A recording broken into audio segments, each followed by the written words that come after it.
네, GOP 총기 난사 사건과 관련해 잠시 후에 군 당국에서 향후 수사 계획과 그간의 조사 내용을 밝힐 예정입니다. 군 당국의 조사 내용과 임병장 측의 진술이 다소 엇갈리는 가운데 의문점이 해소될 수 있을지 관심입니다. 네, 취재기자 연결합니다. 황혜경 기자. 네, 국방부입니다. 네, 사고 발생 이후 군 당국이 처음으로 수사 상황에 대해서 밝히는 건데요. 어떤 내용들이 담길 것 같습니까? 네, 군 당국은 아직 수사가 모두 마무리된 게 아니라며 수사 내용에 대해서는 말을 아끼고 있습니다. 때문에 오늘 발표에서도 수사 내용과 관련해 구체적으로 언급하진 않을 예정인 것으로 알려졌습니다.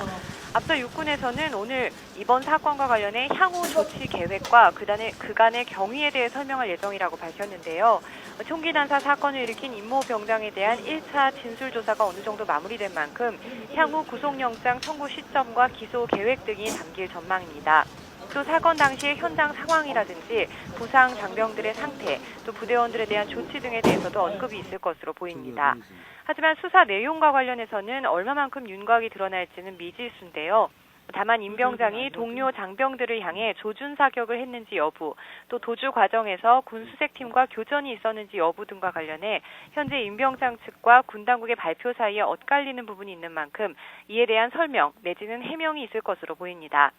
특히 임병장 측에서는 도주할 때 총기가 고장나 있었다고 진술한 것으로 알려졌는데요.